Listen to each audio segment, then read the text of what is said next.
Bien, faculté de médecine. Bonjour chers étudiants, je voudrais vous interroger sur la démarche de e-learning dans votre institution. C'est quel établissement déjà à l'Université de Tchang? Bonjour, nous sommes à la faculté de médecine et des sciences pharmaceutiques de l'Université de Tchang. Merci. Nous sommes à la faculté de médecine et des sciences pharmaceutiques de l'Université de Tchang. Bonjour.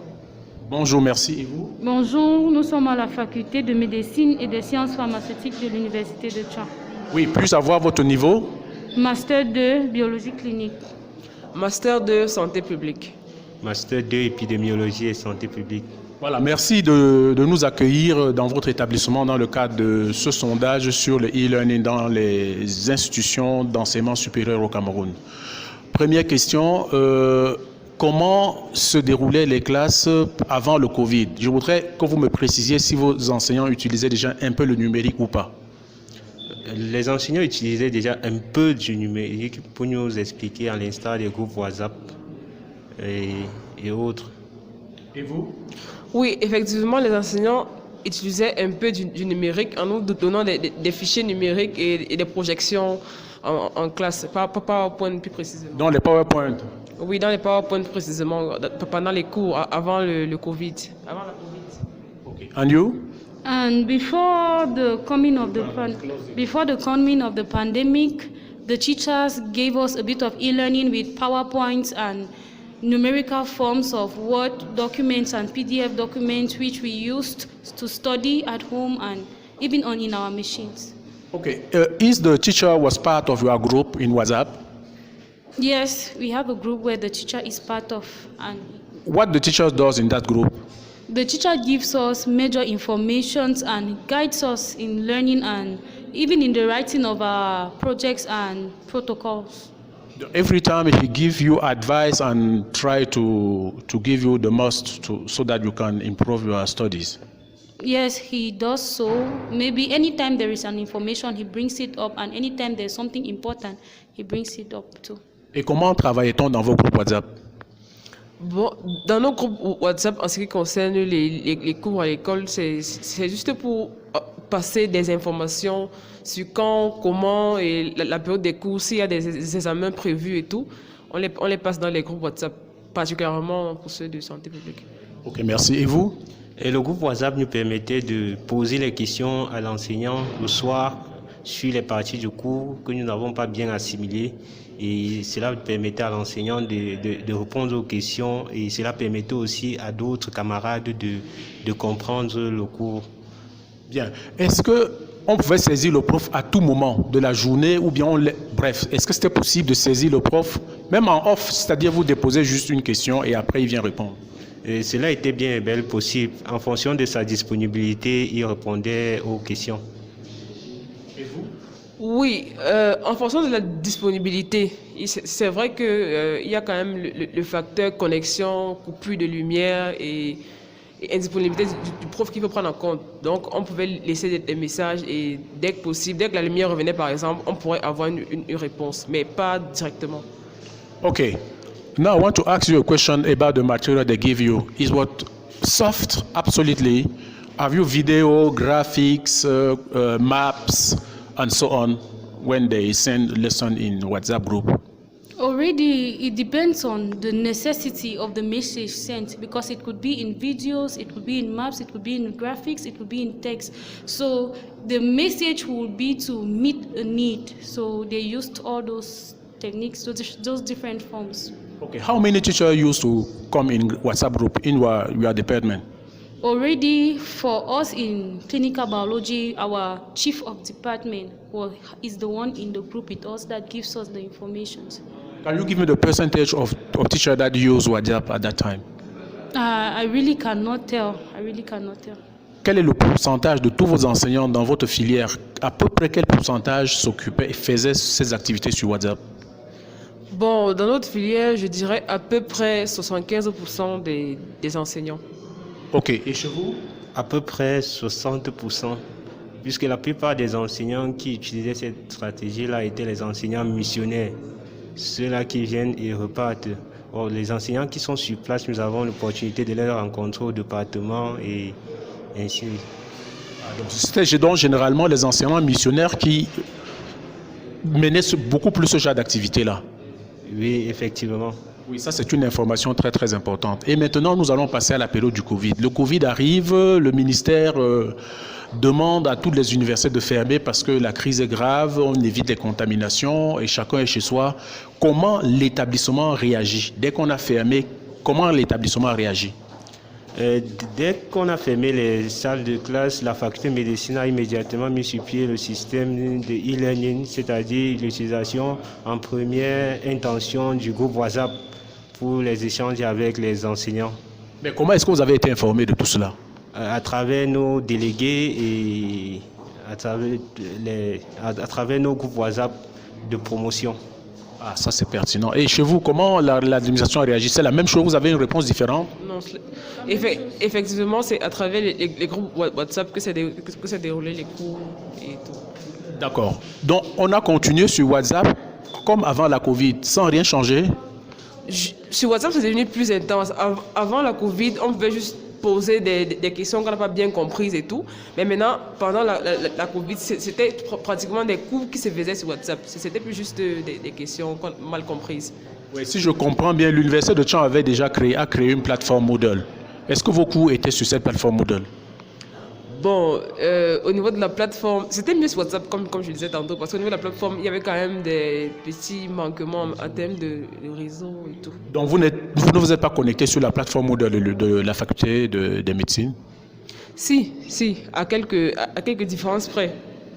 Mais qu'est-ce qui vous a rebuté? Il me semble, d'après ce que j'ai entendu, que certains avaient des difficultés à rentrer sur la plateforme Moodle. Pourquoi? Oui, en fait, je me dis, on n'a pas vraiment été formé par rapport à l'utilisation de ces derniers. Donc, on le découvrait, on essayait de s'adapter et tout. Donc, on a préféré utiliser le logiciel, l'application qu'on utilisait depuis, qui était WhatsApp, vu que c'était un peu plus facile pour nous d'utiliser. En dehors de WhatsApp, do you use what they call virtual classrooms in Zoom with Google Teams, Skype, and so on? Already for us in clinical biology, it's just principally WhatsApp that we use. You do not use a virtual classroom? No, sir. What we call classe virtuelle en direct with Zoom or Microsoft Teams and so on. No one of you use it? No, we use it. Which one? We use Zoom to go meeting. Yes, we use Zoom to go meeting because after that. Speak in French. Oui, après l'instauration des groupes WhatsApp, la limite est au niveau où l'enseignant ne pouvait pas discuter directement en live. Avec les enseignants. L'enseignant ne pouvait pas discuter en live, échanger avec les enseignants. D'où l'initiation des autres outils tels que Zoom, Togo Meeting, pour pouvoir échanger comme si on était dans une même salle de classe, mais en virtuel. Oui, ben, quand le prof faisait le cours en virtuel, on vous informait plusieurs jours juste avant ou juste le jour où il y avait travail. Est-ce qu'on vous envoie aussi les ressources avant de commencer la classe virtuelle? Le professeur se chargeait de nous envoyer le lien de plusieurs jours avant. Mais par rapport aux ressources, plusieurs étudiants n'arrivent pas à se connecter dû au fait qu'ils n'avaient pas déjà les téléphones Android. Aussi au niveau de la connexion, puisqu'avec le confinement, chacun est rentré chez soi. Il y a d'autres qui sont rentrés au village et ils se trouvaient dans les zones où la connexion était très faible. Ils ne pouvaient pas ils ne pouvaient pas facilement faire le cours. Okay, when the pandemic was very high, and then when the school closed down, how many students attends the virtual class? I would say around 60% already, because all the students don't have a good internet connections, and they don't all have smartphones or computers that could easily access the virtual classes. And you personally, what type of material have you? pardon? Which material, equipment have you? Only your smartphone? I have my smartphone and I have my computer and I have a modem with connection. Okay, thank you. But how the cost of internet connection per week, for example, vous pouvez dépenser combien par semaine pour la connexion internet pendant ce temps-là? Already for my subscription, I can use 1.5 per week for internet connection. Ok, et vous dépensez environ combien pour la connexion Internet par mois ou bien par semaine environ? Environ 3500 par semaine parce que je vais à 500 par jour avec la connexion qui est déjà pas très bonne. Est-ce que pendant cette période, le prof peut aussi enregistrer les cours sous format vidéo et déposer dans vos sites? Par exemple, les voice. Oui, effectivement, on a reçu plusieurs voices pour nous expliquer les parties où on n'a pas compris. D'accord. Et chez vous, vous dépensez environ combien pour la connexion? En moyenne, 5 000 francs, puisque il fallait faire des cours en ligne et c'est tellement coûteux. Il est difficile de mettre une connexion de 500 mégas et se connecter sur Zoom pour 1 heure de temps et puis avoir quelque chose après pour faire le cours suivant.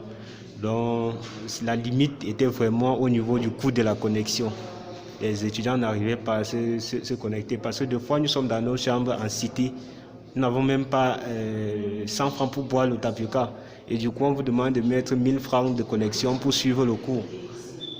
Du coup, il y a les gens qui se désintéressent parce que le coût ne leur permet pas d'entrer en possession, d'entrer en salle virtuelle. Du coup, ils se contentent de patienter après le cours, prendre les fichiers numériques ou bien se rapprocher de leurs camarades pour d'autres explications. Et nous devons souligner qu'il existe une différence entre ceux du Master 2 qui avaient déjà fini la plupart de leurs programmes et ceux peut-être du niveau 1, niveau 2, jusqu'au niveau 4 qui étaient encore en plein cours. Donc cette différence de cours varie aussi en fonction du niveau. Ok, maintenant, dès que le confinement se termine, on a repris les cours que vous avez fait en ligne ou pas? Oui, on a repris les cours, mais d'une manière, c'était juste des révisions, puisque le temps nous tenait déjà à la gorge et il fallait finir le programme pour pouvoir préparer les examens de fin de semestre. Bon, dites-moi, les cours qui ont été faits en ligne, quand on ouvre l'établissement le 1er juin, on est revenu sur ces cours? Oui, de manière juste à résoudre certains problèmes majeurs. Sinon, nous sommes allés très vite sur ces cours quand même, il faut le dire. Vu qu'il n'y avait plus assez de temps, il y avait plus assez de temps. Le lancement des activités académiques était déjà présent. Il fallait en finir avec. On est passé dessus vaguement. Okay, do you have evaluation online? Yeah, already online after all the classes that were done. And after the pandemic, we just briefly went through the courses we had done and just to making sure that everybody understood what was going on. Okay, during pandemic, did the teacher evaluate you? No, the teacher did not evaluate us during pandemics. No evaluation, no MCQ? No MCQ, no evaluation. And they did not evaluate you on COVID time? No evaluation on the COVID time. Okay.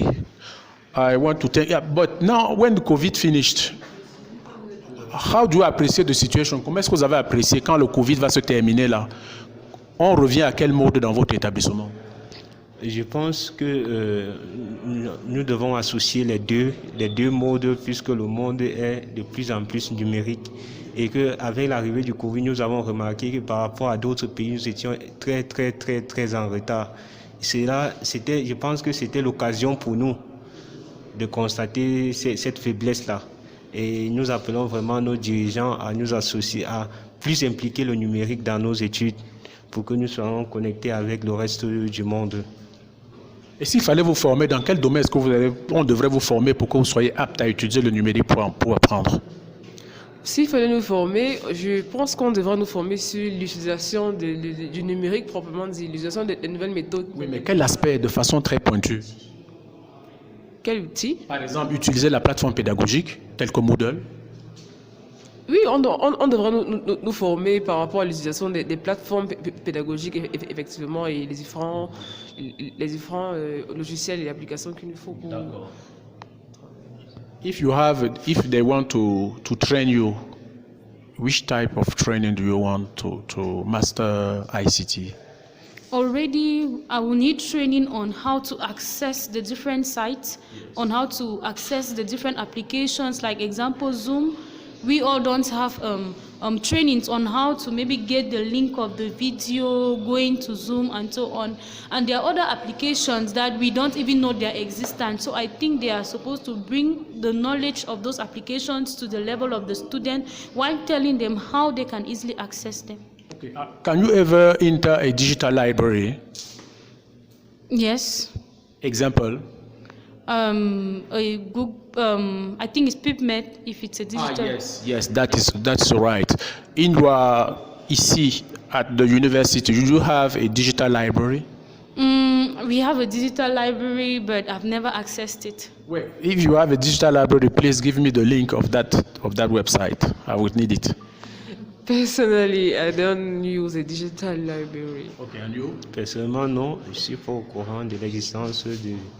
Voilà, vraiment, je suis très heureux d'avoir échangé avec vous sur le e-learning pendant le Covid et je ne peux que vous souhaiter bonne continuation et à bientôt. Thank you, sir. Merci. Bon, merci, prof, de me prêter votre voix et de me donner votre avis par rapport à la situation du Covid qui s'est passée certainement dans votre université et qui permet aujourd'hui, avec du recul, de voir véritablement qu'est-ce qui s'est passé. Vous enseignez quoi, professeur? Je suis enseignant de sociologie et c'est à ce titre que je me suis intéressé en contexte Covid aux suggestions de plateformes numériques à partir desquelles on pouvait enseigner. Ok, ça me fait plaisir de le savoir. Vous allez juste me dire, avant la Covid, comment est-ce que vous gériez vos cours? Avant la Covid, j'avais des dispositions que je prenais, notamment en utilisant WhatsApp pour échanger avec des étudiants et poster éventuellement les syllabus. Mais aussi, je les mettais directement à la disposition des étudiants à partir des supports de transport de données, clés USB notamment, ou bien encore Internet, ou bien encore imprimer et puis mettre à leur disposition. Ça, c'est avant Covid. En contexte Covid, avec la rupture de contact avec les étudiants, j'ai optimisé l'utilisation des plateformes, des groupes WhatsApp qu'on avait créés et dédiés particulièrement à chaque cours. Optimiser, ça veut dire que j'ai commencé à échanger sur les cours avec eux. Alors, de façon en synchrone ou en asynchrone, c'est-à-dire direct ou bien en différé? Je ne comprends pas très bien, mais... En direct, c'est-à-dire, par exemple, sur Zoom, c'est-à-dire que vous parlez en même temps qu'ils sont avec vous, et en différé, ça veut dire je laisse un document ou bien je pose une question et j'attends qu'ils répondent par la suite, chacun à l'heure qui lui convient. Non, nous convenions d'un temps de travail.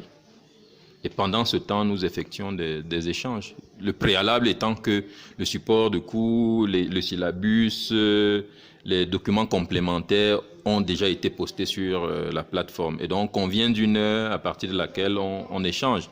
Les échanges consistent en quoi?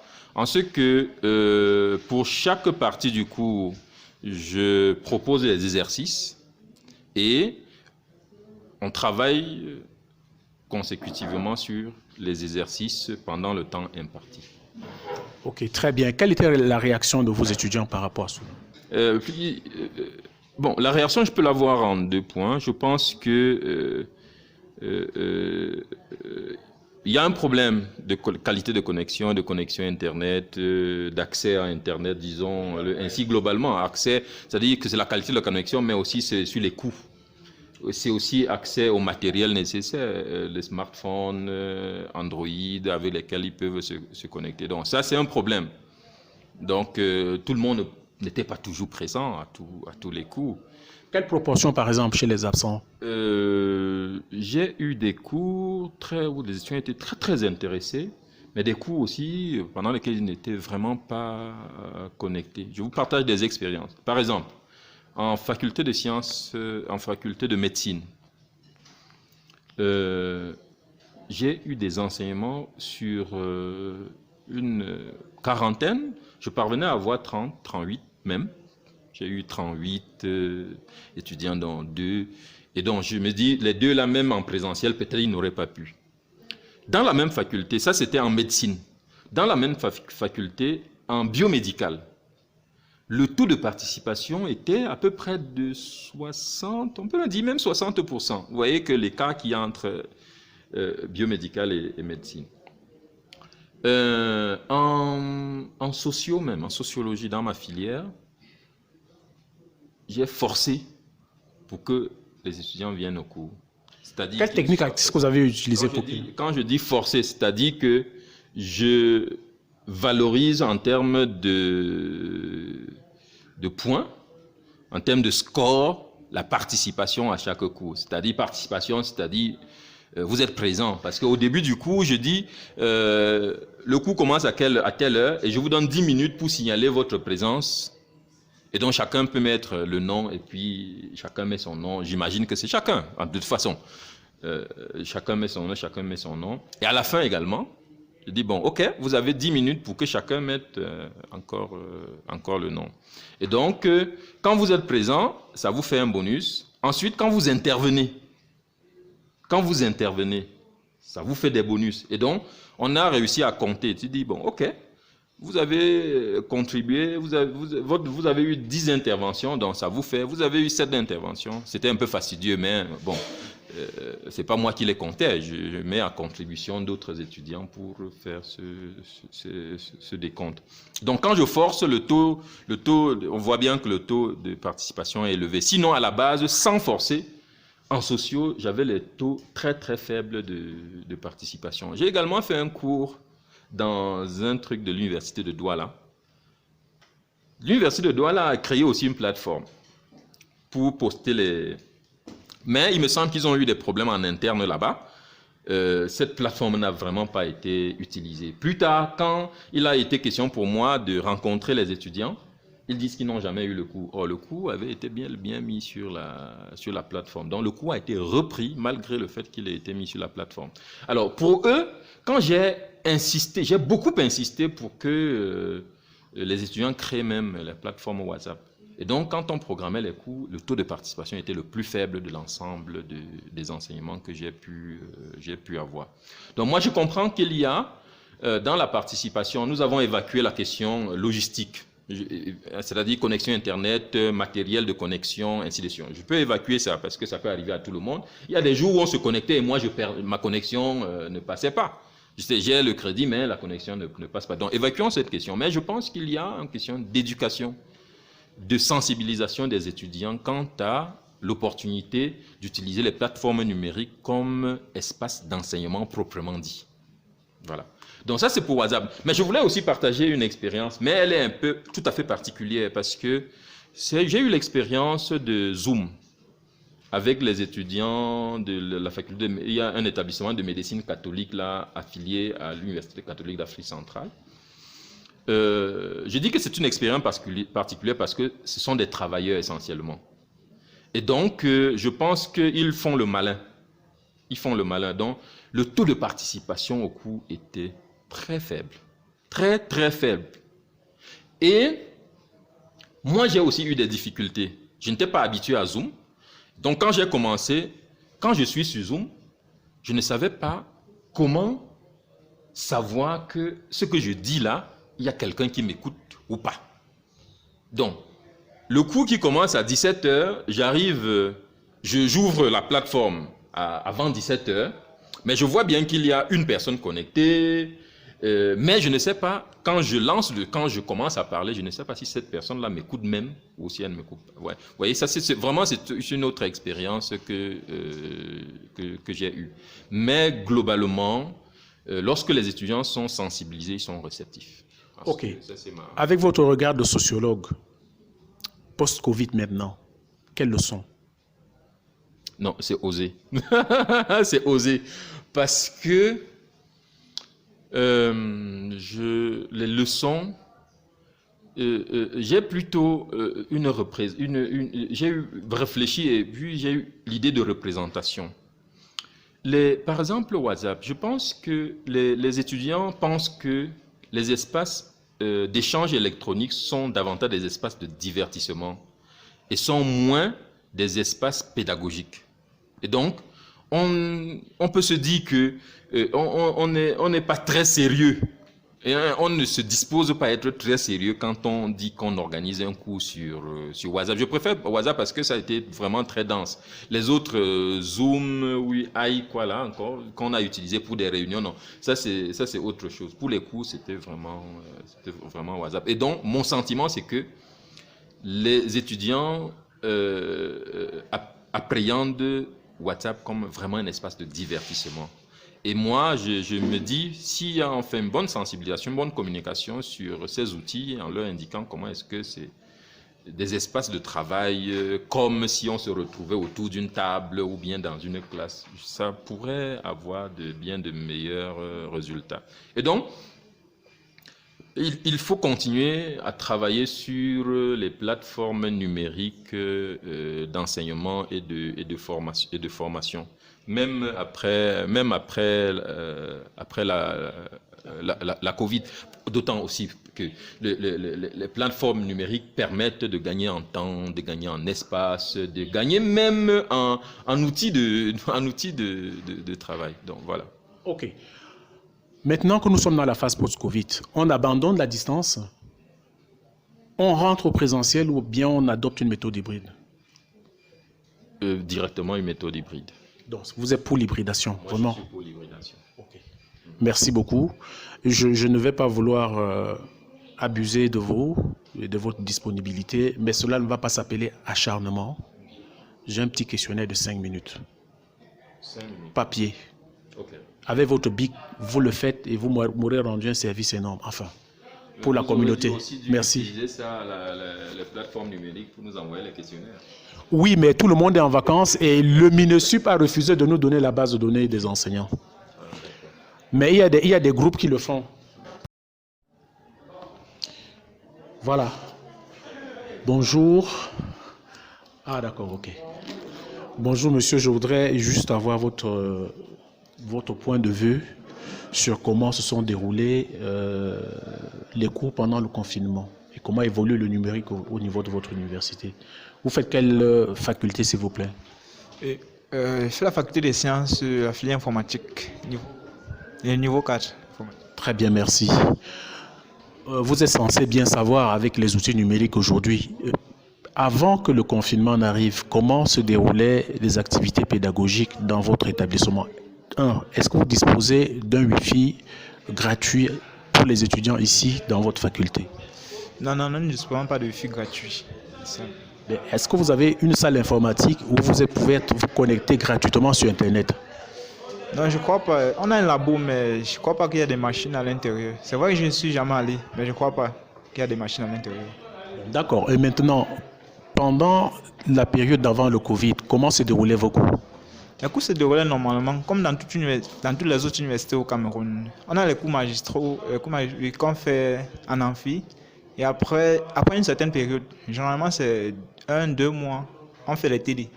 D'accord. Moi, ce qui m'intéresse, c'est est-ce que vos enseignants intégrent les outils numériques déjà dans vos cours, c'est-à-dire des vidéos? Est-ce que vous avez des groupes WhatsApp entre étudiants? Est-ce que vous fassiez par exemple des fichiers numériques qui circulent d'une personne à l'autre et bien d'autres?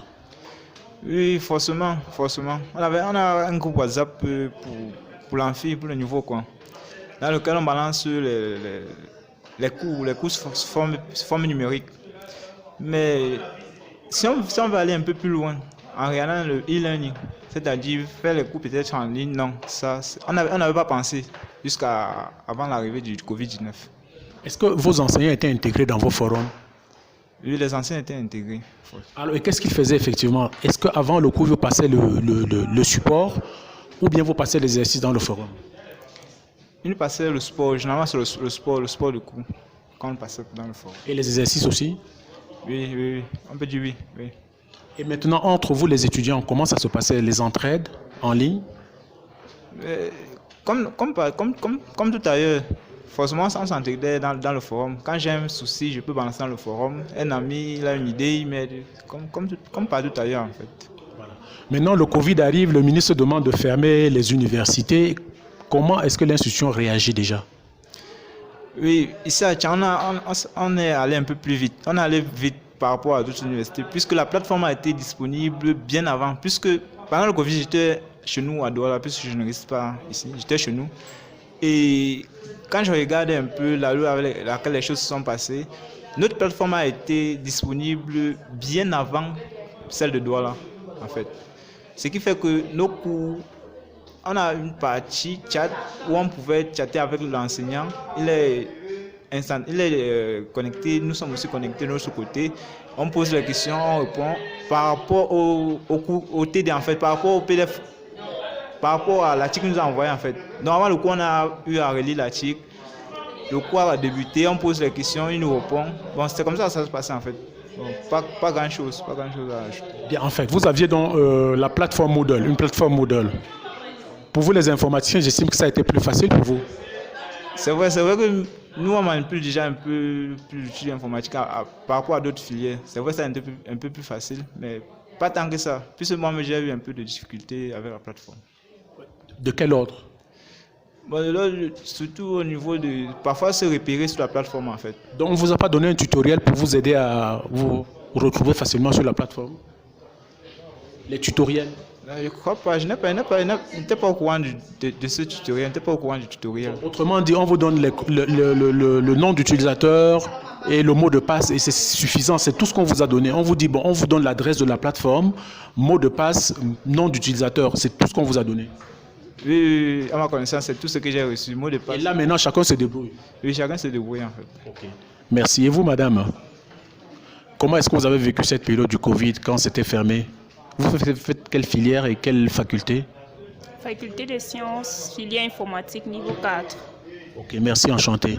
Alors, pendant les cours qui se passaient en ligne, vous étiez sur la plateforme et qu'est-ce que vous faisiez exactement sur la plateforme? Et le prof déposait juste le cours et repartait.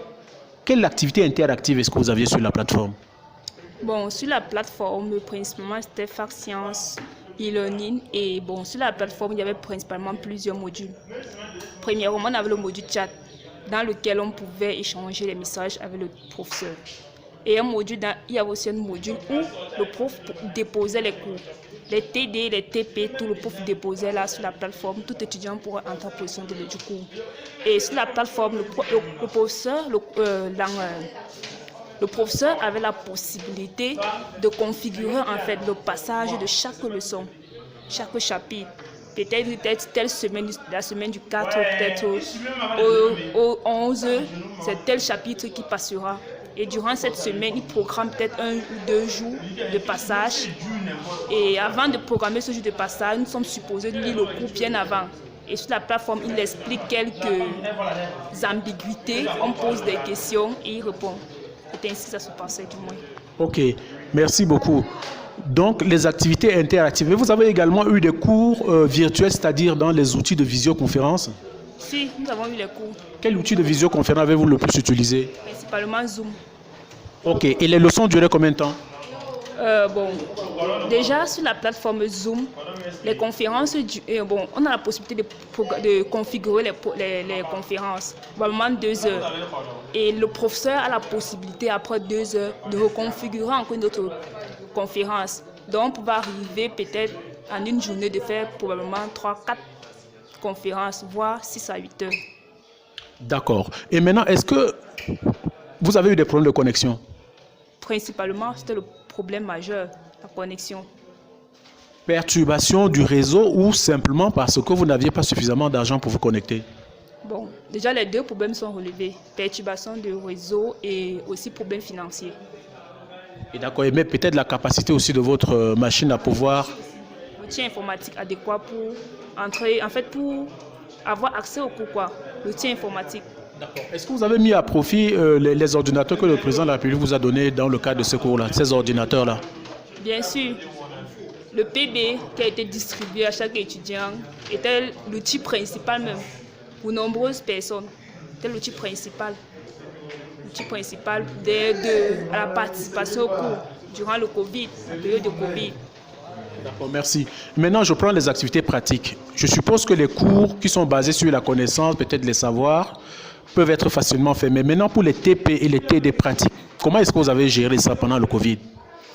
Oui, pour les TD et les TP, on a même passé les séances de TP, c'était TPEV, de façon en visioconférence.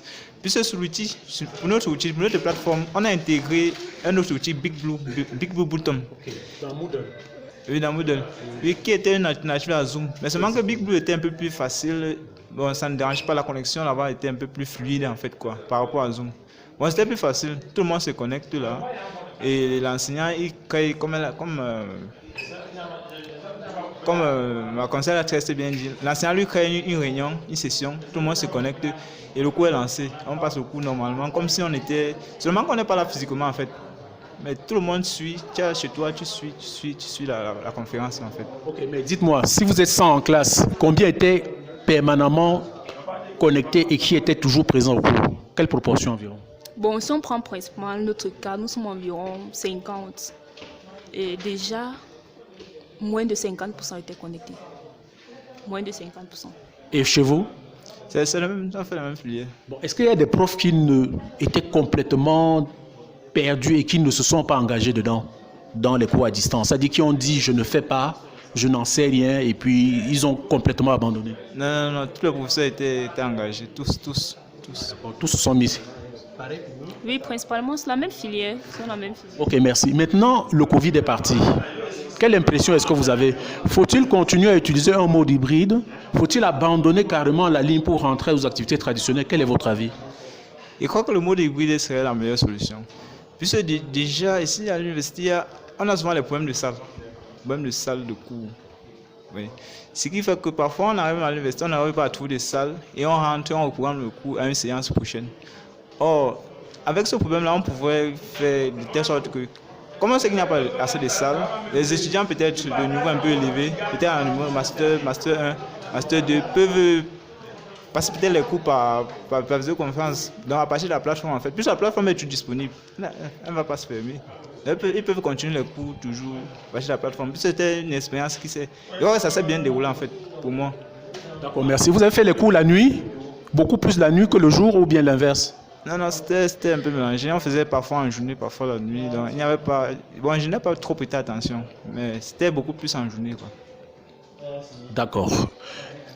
Est-ce que ici vous disposez d'une bibliothèque numérique scientifique? Si, nous avons une bibliothèque tout juste là à côté. Je dis bien numérique. Vous pouvez me donner le lien? Non, on n'a pas de bibliothèque numérique. Ça, c'est bibliothèque, déjà avec les physiques, les documents ne sont pas numériques. Documents papier? Documents papier, si. Okay. Bon, vraiment merci pour votre coopération et bonne continuation. Bien voilà, faculté des sciences, faculté d'agronomie et des sciences agricoles, Bafoussam, Université de Tchon, campus de la FASA ici. Chers étudiants, merci de prêter vos idées pour faire avancer le e-learning dans les universités du Cameroun. Je vais vous interroger en 3 temps. D'abord, la première phase, la situation de e-learning avant le Covid, pendant le Covid et après le Covid. Bien, avant que le Covid n'arrive, comment se déroulaient vos cours? Y avait-il déjà des outils numériques qui étaient intégrés dans vos cours ou pas? Si oui, quels sont ces outils-là? Il y avait des outils numériques qui se déroulaient déjà, mais ces outils étaient beaucoup plus sur le plan de nos profils WhatsApp. Donc vous, les étudiants, vous avez créé un profil WhatsApp? On a des groupes WhatsApp, tout se passe en ligne, on reçoit les messages de nos cours, on reçoit même les cours numériques par rapport à notre profil WhatsApp. Bien, donc le prof est inscrit dans votre cours ou pas? Le prof est inscrit. Très bien, ça c'est avant le Covid. Oui, avant le Covid. Voilà, vous faites quel niveau à la FASA? Je fais niveau de production animale. Très bien, et vous monsieur? Niveau de ES et économie et sociologie rurale. Très bien. Alors comment se passait donc la situation avant le Covid? Avant le Covid, déjà, on avait des cours audiovisuels avec les vidéoprojecteurs pour certaines matières. Et généralement, les 16 enseignants nous donnaient les fichiers numériques avant à travers les groupes WhatsApp pour qu'on prenne connaissance de la matière avant de se rencontrer en classe. D'accord. Et vous, monsieur, c'est quel niveau? Niveau 2, option production végétale. Ok. Vous confirmez ce que vos deux camarades viennent de dire? Bon, oui, je confirme ce que mes deux camarades viennent de dire. Genre, on faisait déjà des cours audiovisuels avec des vidéoprojecteurs. Bon, il y avait des cours qu'on nous donnait à l'avance, des cours numériques, pour pouvoir connaître déjà, avoir une idée des cours avant de venir faire cours en salle. Ça, c'est très bien. Ça, c'était avant. Ça, c'était avant le Covid. D'accord. Bon, est-ce que ici, au niveau du campus, vous avez accès à un Wi-Fi gratuitement? Pas encore, mais cette année, on a quand même eu à mettre beaucoup de trucs là. On nous a dit que d'ici l'année prochaine, il y aura le Wi-Fi partout ici. Ah, donc on est en train d'installer le Wi-Fi et on vous a promis toutes ces installations. Ah, d'accord, des routeurs. Déjà, on n'a pas encore seulement donné l'autorisation, on n'a pas encore activé en fait. Très bien, merci. Maintenant, nous allons passer à la deuxième phase. Mais ce que je constate, c'est que donc, il n'existait que les groupes WhatsApp. Pas seulement. Avant, c'était le groupe WhatsApp simplement. C'était seulement le groupe WhatsApp. Vu que WhatsApp est un réseau social très utilisé et vulgarisé. Très bien. Maintenant, oui, et je crois donc, le groupe WhatsApp, vous travaillez beaucoup plus entre vous les étudiants. On travaille entre nous les étudiants et avec le professeur. Et vous utilisez beaucoup de vidéos dedans? Dans les groupes WhatsApp, pas vraiment. C'est plus lors du cours que le professeur projette. Et c'est là qu'on a le temps de voir les vidéos et autres. D'accord. Ici, à la phase A, vous avez une salle informatique, vous avez accès à Internet gratuitement? Non. Non. On n'a pas du tout. Ok, merci. Maintenant, nous passons à la phase du Covid. On ferme les universités. Et comment ça se passe? Première chose, comment l'institution reste en contact avec vous? Quand on a fermé l'université, on était obligé de se retrouver dans nos villages préférés, dans nos villages maternels et paternels parfois. Mais nous autres, on n'avait pas l'accès à la connexion. Parce que quand on part au village, le réseau dérange, la connexion ne passe pas. Bon, certains de nos camarades étaient là où il y avait une bonne connexion. Ils étaient en contact avec les profs, ils faisaient des cours en ligne, ils partaient à la plateforme, ils faisaient les cours avec les professeurs. Mais nous autres, on n'avait pas cet accès parce qu'on était peut-être dans un village un peu sous-développé. Il n'y a pas beaucoup de réseaux, il n'y a pas assez de connexion, on ne pouvait pas faire les cours. Bon, vous-même, vous avez quel outil pour suivre tout ça? Le téléphone portable, c'est ce qu'on utilisait, depuis après que le Covid est arrivé. Et vous avez quel outil? Mon téléphone portable aussi. Mais déjà, nous, on a eu des cours de façon un peu différente, vu qu'on n'est pas dans les mêmes options. Et chez nous, on a eu à utiliser non seulement le site internet, le forum d'études qui a été conçu par les ingénieurs informaticiens de l'UDS, mais vu que cette plateforme est un peu compliquée à utiliser, on a préféré utiliser des sites qu'on connaît mieux, tels que Skype, Zoom et autres. Et à partir de ça, on a pu suivre nos cours normalement durant cette période pour les professeurs qui se sont engagés à le faire en ligne. Et à partir de ça, on a pu couvrir le programme. Parce que grâce à ça,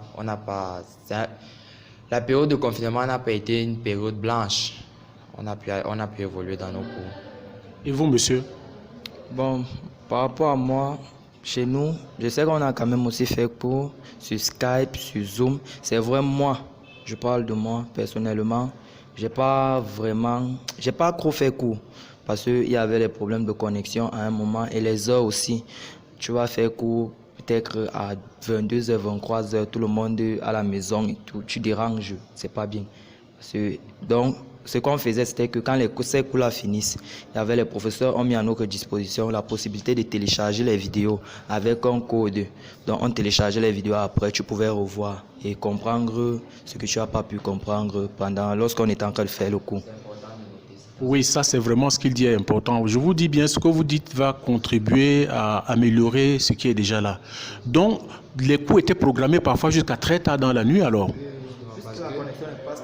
Oui, parce qu'en journée, généralement, beaucoup se plaignent d'être occupés par d'autres activités. Et il y a des heures où vu qu'il y a un max de personnes connectées, la connexion bug, le réseau dérange. Donc, on est obligé de programmer ça assez tard, comme il a dit, aux environs des 22 heures, parce qu'on suppose que beaucoup dorment déjà et tout. Donc, la connexion est beaucoup plus fluide. D'accord. Mais sinon, ici à la FASA, on a mis en place une plateforme, pas une plateforme, je veux dire un site de Moodle. C'est de Moodle que vous parlez. Il y a une plateforme dans laquelle on déposait les cours, non? Ou bien c'était seulement WhatsApp? Non, il y avait cette plateforme-là, mais vu que tout le monde n'arrivait pas à l'utiliser de façon aisée, parce que c'était nouveau, on a donc préféré se fier aux anciennes applications qu'on maîtrise mieux. Très bien. Vous, par exemple, quand je prends les cours en direct, vous avez fait les cours sur quoi? Zoom? Zoom essentiellement? Non, Skype aussi. Qu'est-ce qu'on a le plus utilisé entre Skype et Zoom? Bon, chez moi, en ES2, on a plus utilisé Skype. Voilà, vous avez utilisé Skype. Et une séance durait environ combien de temps? 1h30. Et on avait 2 séances par jour, matin et soir. Tôt le matin, à partir de 6h30, 7h, parce que le réseau est encore fluide à cette période-là, et plus tard dans la nuit. Bon, et pendant ce forum-là, le prof, il parlait seul, tout seul, ou bien ça se passait comment? Expliquez-moi à peu près comment. On vous informe avant qu'il y a cours, et après, pendant le cours, ça se passe comment? Justement, les informations nous sont transmises pour le programme. Le programme nous est transmis par notre délégué d'option qui est en contact avec le professeur. Ainsi, quand on se connecte, le cours est interactif parce que tout le monde a un micro de son côté, chacun voit la caméra et les cours qui circulent. Donc, s'il y a une question à poser, on peut soit la poser par écrit, vu que sur Skype, il y a l'option d'écriture. Tu peux la poser soit par écrit, soit par voice et tout.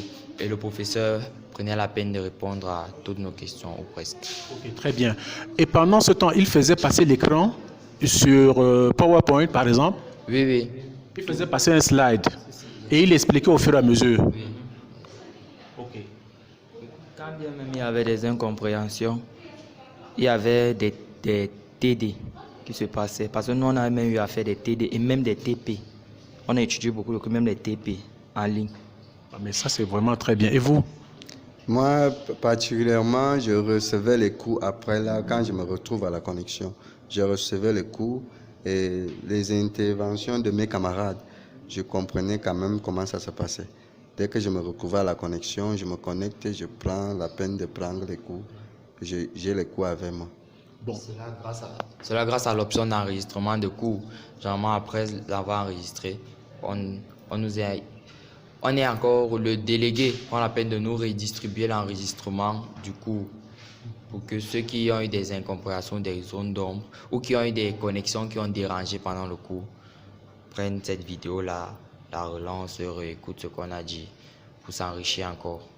Ok, très bien. Vraiment, j'apprécie ce qui a été fait. Bon, maintenant, là, dès que le Covid part, dès qu'on rentre en classe, à partir du 1er septembre, c'était le 1er août, 1er juin, est-ce que les enseignants ont encore repris les cours qu'ils avaient fait en ligne? Non, non, non, non. Ils n'ont pas repris les cours. On a commencé à faire directement les TD et les TP. Bon, ça dépendait aussi des options. Dès qu'on est arrivé, on est parti directement sur la pratique des TD parce qu'on avait déjà les cours. Et vous? Les enseignants n'ont pas eu à refaire, ils ont juste continué où ils s'étaient arrêtés pendant le confinement. Et vous confirmez? Bon, chez nous, en PV, il y a certains enseignants, certaines matières qui étaient un peu difficiles, complexes, qu'on a dû refaire. Oui, qu'on a refait en fait. Parce que même pendant le confinement, étant donné qu'on avait déjà fait ces cours-là, mais il y avait vraiment assez de plaintes, oui. Donc, quand on est revenu le 1er juin, certains professeurs ont encore refait ces cours-là et on a lancé les TD. Bon, les plaintes, c'était sur quoi en fait? Dites-moi, sur quoi portaient les plaintes? La majorité des étudiants n'ont pas fait cours et maintenant, n'ont pas fait cours en ligne. Et il y avait aussi, tu peux télécharger la vidéo et ne pas comprendre. Il y a des cours scientifiques, tu peux télécharger la vidéo, tu es perdu. Donc, même en ayant la vidéo, parfois tu ne comprends pas. Ce qui faisait que certains se plaignaient. Et comme nous, on est nombreux chez nous en PV, Donc il y avait vraiment peu d'étudiants. Donc sur toute la totalité de la classe, vous êtes combien en classe? Bon, chez nous en PV, en option 93-94. Et combien étaient en ligne? Vous estimez environ combien qui suivaient véritablement en ligne chaque fois? Chaque fois, la moyenne, c'était 30-40. 30-40. Et chez vous? Chez nous, en ES, nous sommes 25 et la plupart du temps, on se trouvait à environ 22-23 connectés effectivement lors du cours. D'accord. Bon, maintenant, est-ce que vous appréciez l'enseignement à distance? Est-ce que vous avez trouvé ça intéressant? C'était intéressant. C'est vrai que là, on n'avait pas de choix. C'était intéressant parce que nous-mêmes à la maison, ça nous saoulait déjà de rester comme ça sans rien faire. Tu es là, tu ne sais même pas si tu vas continuer l'école. Donc, du coup, c'était bien, mais dis vraiment que j'ai de préférence, moi, je préfère qu'on fasse ça comme on faisait avant. Mais comme ça nous a surpris, bon, on tire sur l'intuition du passé, ça veut dire ces choses qui sont arrivées là, dont la pandémie qui est arrivée, a pu nous montrer que avec ces techniques qu'on a encore pu créer, on peut aussi faire mieux avec, on peut maximiser avec. Donc vous êtes d'accord que l'on peut faire les deux, alors qu'on peut combiner les deux? Oui, totalement d'accord. Donc en combinant les deux, c'est mieux? C'est mieux comme ça même, parce que ça nous révèle aussi l'esprit. L'esprit est déjà éveillé. On peut faire les cours en ligne. Tu peux rester chez toi en faisant les cours, tu ne te déplaces pas. Et ça crée aussi de l'économie, par exemple, par rapport aux dépenses faites au courant de l'année. Bon, maintenant, pendant la période de confinement, est-ce que vous avez trop dépensé pour la connexion? Oui, quand même assez. Forcément, notre débit de connexion s'est vu doubler, voire même tripler. Vous-même, si je prends la période du confinement, vous avez dépensé environ combien? Bon, vous dépensez environ combien par jour? Par jour, bon, je faisais, on va dire, le forfait mois à 5 000 par mois. Et suppose, là, vu que le confinement a fait environ 2 mois et demi, on va dire 10 à 15 000. D'accord. Vraiment, merci, chers amis, pour les informations que vous venez de donner. On va en tenir compte et pour le reste, nous vous souhaitons bonne continuation et bonne réussite. Merci beaucoup. Vraiment, merci. Hein. Oui, je vous en prie, monsieur. Oui, bonjour, monsieur. Nous sommes à l'université de Chang, faculté de médecine et des sciences pharmaceutiques. Premier entretien avec deux enseignants de cette institution. Comme vous le savez, mesdames et messieurs, l'État du Cameroun s'est depuis longtemps engagé à renforcer le numérique éducatif dans les institutions de l'enseignement supérieur. Veuillez, s'il vous plaît, nous décrire votre expérience de e-learning dans votre établissement avant la pandémie de la Covid-2019, juste avant la pandémie. Quel était le visage du e-learning dans votre institution? Oui, à la vérité, le e-learning dans notre institution avant la pandémie était quasi nul. Peut-être que j'exagère, mais sur le plan pratique, c'était quasi inexistant. C'est vrai, l'Université de Chang a un centre pour l'enseignement à distance, mais c'est un centre virtuel parce que adossé sur la FASA pour accompagner les techniciens déjà sur le terrain. Mais alors, il ne s'agit pas de l'enseignement à distance pris au sens premier. Il s'agit des enseignements fondés sur les supports de cours et donc sur le campus. Véritablement en un temps relativement court. Peut-être qu'on a eu le privilège en tant qu'individu à bénéficier d'une formation e-learning accompagnée par l'AUF. Mais alors, l'implémentation jusque-là n'a pas été effective. Et donc, avant le Covid, c'était plat. Une formation dans ce sens s'impose avec acuité. Donc, vous voulez donc dire que pendant cette période, vous n'aviez pas, par exemple, de plateforme de formation à distance? Avant Covid, il n'existait pas de plateforme pour la formation à distance. Madame, quel avis est-ce que vous pouvez donner par rapport à l'enseignement à distance avant la Covid? Avant la Covid, comme le disait le collègue, c'est vrai que les étudiants avaient des groupes WhatsApp, mais nous n'étions pas invités enfin, nous n'étions pas invités pour donner quelque information que ce soit. Donc, les cours se passaient essentiellement en présentiel, de même que les évaluations. Bien. Est-ce qu'en cette période, est-ce que vous utilisez les outils numériques pour enrichir vos cours? Oui, les outils numériques, on va dans les moteurs de recherche pour avoir des informations, pour actualiser nos enseignements, ajouter aux livres qui sont mis à notre disposition, à la bibliothèque et dans les bibliothèques privées. C'était ce que nous faisions essentiellement avec le numérique. D'accord. Est-ce que vous distribuez des cours sous format numérique ou alors sous format papier, comme Polycope par exemple?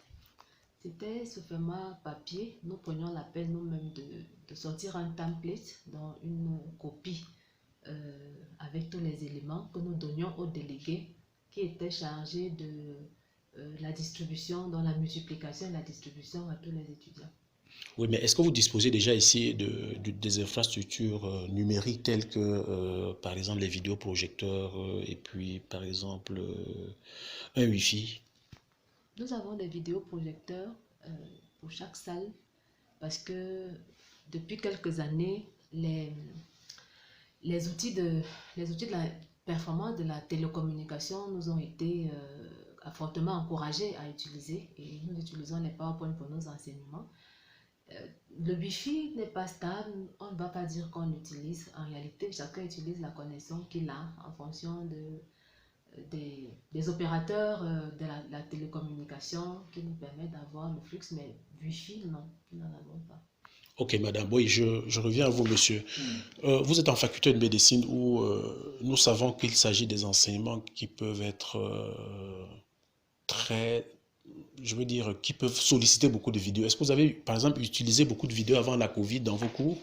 Oui, et à la vérité, sur ce côté, nous avons un doyen qui est proactif.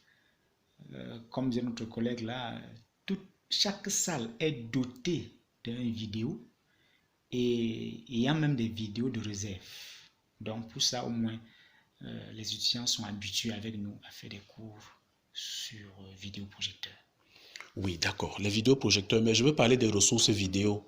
Les ressources vidéo qui peuvent être puisées dans les sites autorisés, des sites des ministères, des centres de recherche, dans les bases de données bibliographiques à l'échelle du monde. Est-ce que vous avez l'habitude d'utiliser ces ressources-là, par exemple, et les passer dans le vidéoprojecteur?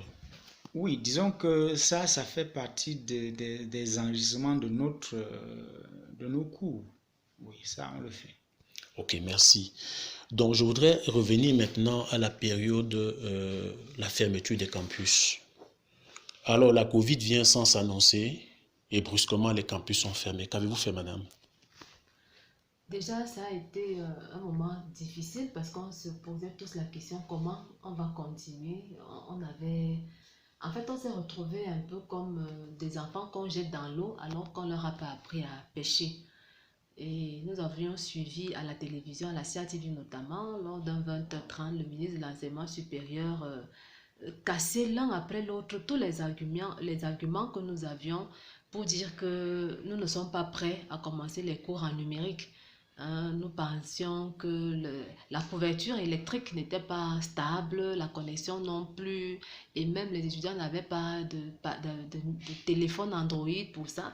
Mais l'un après l'autre, ces arguments ont été, sont tombés. Il les a fait tous tomber et ça nous autres, on s'est dit que bon, si le ministre même est conscient de ces défis, et il peut nous dire qu'il y a des solutions, ça veut dire que quelque chose est possible. Donc, on était tous impatients de voir comment ça va se passer. Bien, maintenant, quand on ferme, c'est une instruction. Le ministre dit, allez, les cours doivent se faire en ligne. Qu'avez-vous fait au niveau de l'institution? Comment l'institution a réagi? Alors, monsieur le doyen de la faculté de médecine, il y a un groupe des enseignants qui a été créé pendant cette période pour que nous communiquions ce qu'il y a à faire. Et puis, il a instruit, et dans le groupe des étudiants et dans le groupe des enseignants, que les cours devaient se passer par WhatsApp. Les enseignants devaient mettre à la disposition des étudiants les cours version numérique et tous les supports qu'il fallait sous ce format-là. Et progressivement, on devait voir comment pouvaient se passer même les évaluations, les travaux dirigés. Mais il fallait déjà continuer avec les cours comme numériquement. Bien, je reviens à vous. Comment est-ce que vous pouvez simuler un cours sur WhatsApp que vous avez fait? Vous prenez un cours, vous me dites comment les différentes étapes que vous avez parcourues pour faire ce cours. Oui, à la vérité, le préalable, c'est que nous avons suivi notre emploi de temps comme tel avant Covid, cette fois-là en mode Covid, pour dire que chaque classe constitue un groupe WhatsApp et l'enseignant est introduit et enregistré dans cette classe pendant son heure de cours. Ce que nous faisions, nous préparions un voicemail pour notre cours qui devrait avoir lieu si c'est 2 heures de cours, un voicemail de peut-être 10-15 minutes, que l'on poste quelques minutes avant le début du cours, et les étudiants prennent connaissance et on revient échanger à tour de rôle. Et les consignes sont claires au départ. Vous posez votre question, peut-être on prend une série de 5, on répond avant de repartir pour la deuxième série. Et évidemment, c'est ce qu'on a pu faire pendant toute la période. Merci. Et madame, pouvez-vous nous dire combien d'étudiants, si vous aviez une classe de 100 par exemple, quand vous faisiez le cours sur WhatsApp, vous réussissiez à maintenir environ combien étaient présents de façon régulière? Si je prends un lot de 100 étudiants, combien étaient souvent présents à vos cours? La présence effective des étudiants n'était pas grande, malheureusement. Et nous, à quelle proportion? À quelle proportion? On va dire 2%. 2% restaient connectés jusqu'à la fin. C'est-à-dire sur 100, vous en aviez 2 ou 3 qui restaient connectés dans mes cours particulièrement. Et pendant la reprise, ils ont pu m'expliquer pourquoi. Ils m'ont dit qu'ils venaient souvent se connecter pour dire présent. Et après, ils se déconnectaient pour aller continuer leurs activités normalement. Ok. Merci beaucoup. Et à la fin maintenant, vous n'avez continué que sur WhatsApp? À la reprise, nous avons recommencé tout ce que nous avions fait sur WhatsApp parce que nous étions vraiment désolés. Moi, je parle pour mon cas, je suis enseignante de parasitologie et mycologie. J'étais vraiment choquée de voir que les étudiants n'avaient pas imprimé le support de cours numérique que j'avais mis sur la plateforme. Donc, à ce constat, et le constat aussi était qu'ils ne répondaient pas aux questions. Alors, c'est là où ils ont dû me dire la vérité, me dire que bon, ils s'arrangeaient tout simplement à dire présent, à dire je suis là, mais ils n'étaient pas connectés. Ça m'a donc poussé à recommencer totalement les enseignements en présentiel. Monsieur, vous avez fait pareil, vous avez recommencé vos enseignements? Oui, surtout que le grand patron avait instruit de réviser à une proportion. Peut-être si vous avez fait 10 heures de cours en ligne, vous révisez en présentiel pendant 2 heures. Et donc, on a fait ça pour essayer de capitaliser les enseignements faits en ligne qui, pour nous, n'étaient pas efficaces à 100%.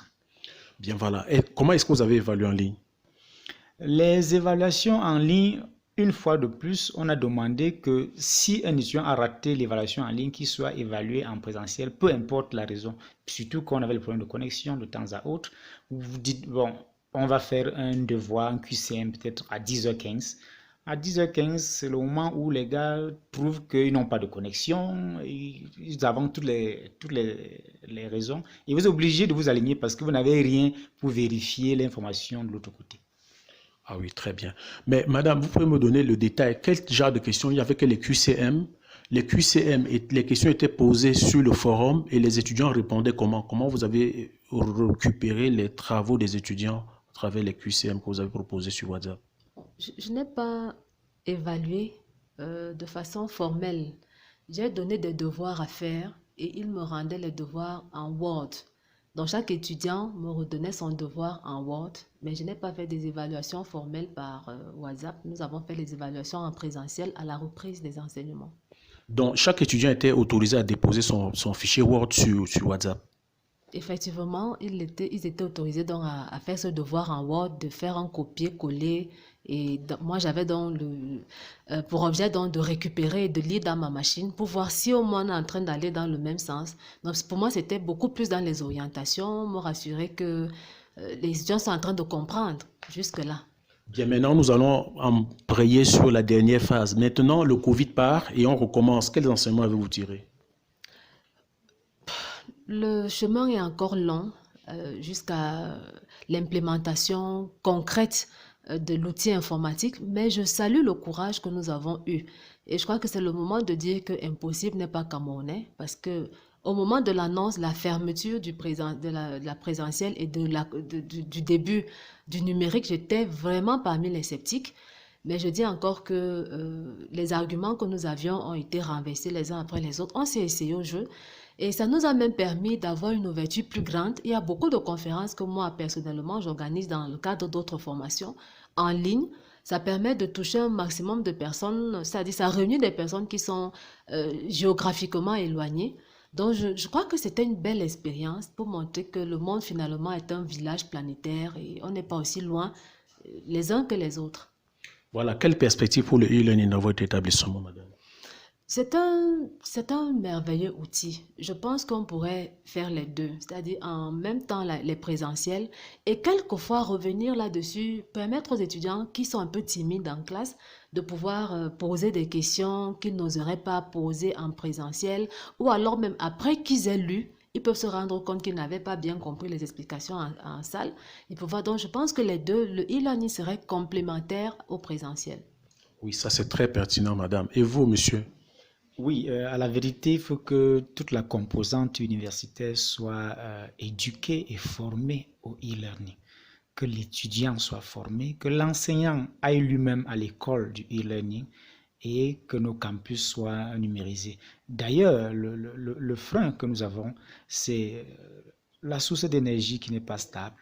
C'est la connexion qui va et vient et du coup, l'enseignant n'est même pas prêt à supporter la connexion s'il doit vraiment faire un cours en ligne. Donc, vivant que nous soyons accompagnés dans cette technologie.